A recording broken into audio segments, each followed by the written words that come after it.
After 3 nights in the Haverstraw Marina, waiting for the wind to die down, Mother Nature finally gave us permission to resume our trip on Thursday morning down the Hudson River.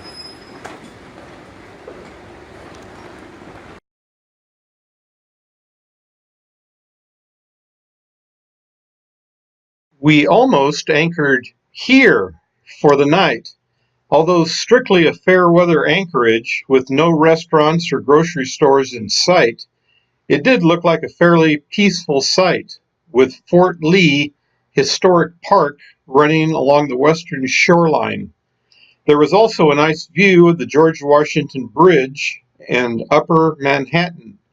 But at the last minute, we got a slip reservation a little closer to the city, and off we went.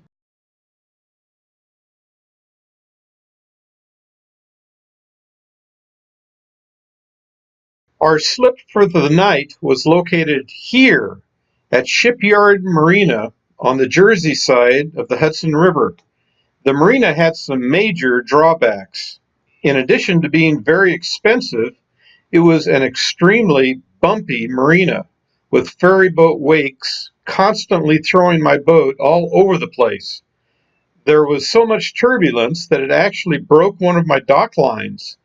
I would never stay there again, but in all honesty, I was glad I stayed there one night. The view of Manhattan across the river was simply stunning, especially after dark. On Friday morning, we bid farewell to the Hudson River, passed by the Statue of Liberty and a few thousand more ferries and tour boats, and scooted under the Verrazano Bridge. Early in the afternoon, our anchor went down once again in the anchorage just off Atlantic Highlands. Although a nasty-looking thunderstorm dominated the sky to the north of us, it never gave us any trouble. Mother Nature gave us some great weather to travel offshore down the Jersey coast that weekend, and we took full advantage of the weather window. We left Sandy Hook to starboard early Saturday morning and arrived down in Atlantic City late in the afternoon after steaming south down the Jersey shoreline all day. Since we were unable to make last-minute marina reservations in Atlantic City, I pulled into a marina just long enough to drop off my shipmates, Daryl and Debbie, then headed over to the river anchorage before it started getting dark. The bad news was that this arrangement didn't give me nearly enough time to properly thank Daryl and Debbie for all their help in getting the boat safely down the Hudson River and Atlantic Ocean coastline. The good news was that this arrangement put me in a good position to head offshore once again on Saturday morning for the shorter trip down to Cape May. It was the second excellent weather day to be pushing south down the coast, and when you are cruising down an ocean coastline, good weather is a gift not to be ignored. Daryl and Debbie would catch a plane out of Atlantic City on Monday morning, and I would wait at anchor in Cape May for my next and final shipmate to arrive a few days later. On Sunday morning, I attended to some early morning boat maintenance chores, then pulled up the anchor and headed back out into the Atlantic. Once again, the weather was excellent, and by early afternoon, I had pulled into the inlet on the east side of Cape May. I joined several boats at anchor in Cape May on the southern shore of the harbor next to the Coast Guard station. One of the issues I needed to address was a fitting on my port engine, which was leaking too much oil into my drip pan. I didn't have a spare for the fitting, so I decided to try a truly outrageous temporary fix to the problem. I wrapped a paper towel around the fitting and tightly secured my diesel engine Band-Aid with whipping line. I was not optimistic that the Band-Aid would last for more than 5 minutes, but it exceeded all expectations. The Band-Aid remained in place all the way back to Norfolk, where I ordered a new fitting for my engine. and a spare. I remained in the Cape May area several days, mostly at anchor, watching the boats come and go along the channel next to the anchorage.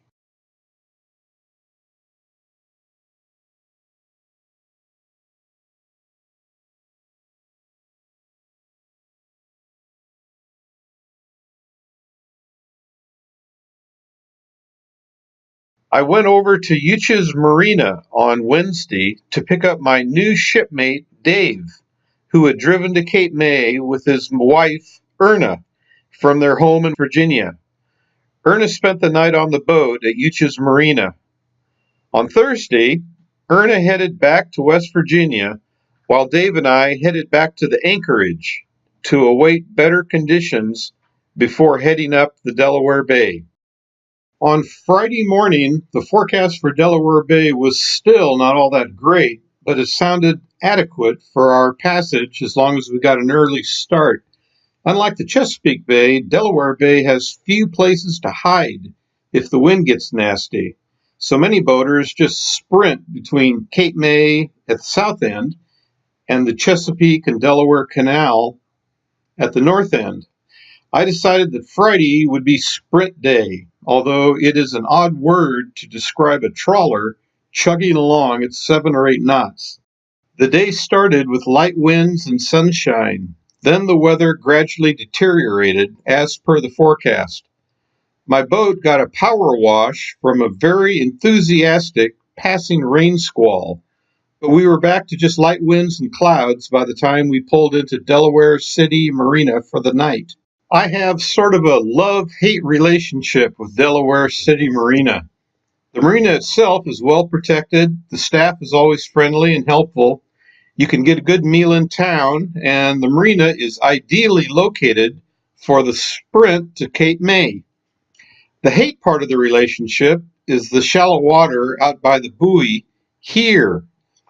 At anything other than high tide, it is always a little of a white knuckle experience for me to get my trawler with its 4-foot draft past that one shallow spot. There is the added complication that you have to deal with very little current here in the little inlet, but much more current here in Bulkhead Shoal Channel. I have never run aground here, but my Garmin depth sounder is usually screaming at me that a grounding is imminent. Once I was past the trauma of leaving Delaware City, the rest of the day was easy. Dave and I had great weather for our passage west through the Chesapeake and Delaware Canal and then south into the wider waters of the Chesapeake Bay.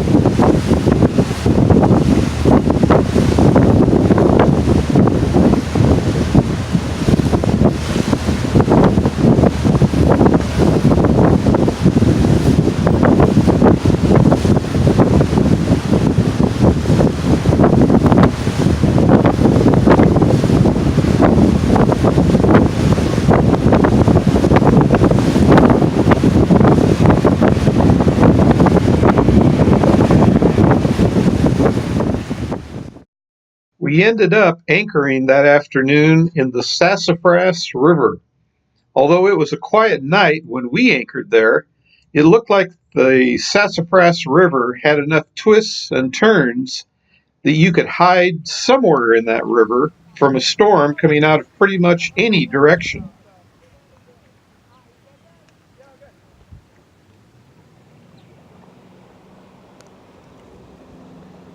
On Sunday, Dave and I headed south again on the Chesapeake. We passed an unusually large fleet of pleasure craft, all of them apparently fishing. The water looked muddy, with the occasional tree branch floating by. This was the aftermath of the same storm that pinned us down in Haverstraw a week or so ago. We were headed in the general direction of St. Michael's on the Miles River. In my sailboat days, I had always left Kent Island to port when navigating these waters.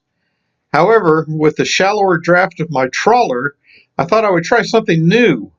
We hung a left turn into the Chester River and headed for the drawbridge at Kent Narrows. It is not a very user-friendly channel if you have a deep keel, but my trawler did just fine. Once the drawbridge opened up and let us all pass through, Dave and I headed for the Miles River, dropping the anchor for the night on the east side of Rich Neck, where we spent another quiet night. On Monday morning, we pulled up the anchor and made the short zigzag hop over to the town of St. Michael's. We stayed one night at the St. Michael's Marina. However, for a longer stay, some boaters will join the Chesapeake Bay Maritime Museum and stay at their docks at a lower nightly rate. Dave and I did laundry and a little walking around town, but not too much. The hot and steamy East Coast summer weather was in full swing, and it was taking its toll on both us and my boat. My onboard air conditioner had stopped working north of New York City, and now even my 110-volt electric fan had died. About the only break from the heat we got was dinner inside an air-conditioned restaurant. We both agreed it was best to be underway during the hottest part of the day, since the motion of the boat generated at least a little cooling breeze. It was time to cancel any future sightseeing and head back home to Norfolk. On Tuesday morning, it was cool enough for me to walk to the grocery store on the outskirts of town and buy enough goodies for the 3-day trip back to Norfolk. The grocery store courtesy car took me back to the marina, and Dave and I headed out a short time later. We scooted down the Miles River, hung a left turn at the Chesapeake Bay, and then made the long ride down to Solomon's, where we anchored for the night. On Wednesday, we left the Potomac River to starboard and made it to the Fishing Bay anchorage outside of Deltaville on a very hot and humid afternoon. Dave piloted the boat into the anchorage, and I tended to the anchor once Dave had us in a good spot for the night. Thursday was another hot and humid day with light winds. The local fly population south of the York River did their best to make a meal out of our legs that day. Dave got smart and put on long pants, and I quickly followed his example. By mid-afternoon, we made it back to my old slip at Bay Point Marina in Norfolk's Little Creek Inlet, where Dave and I closed out the final chapter of my Lake Champlain journey.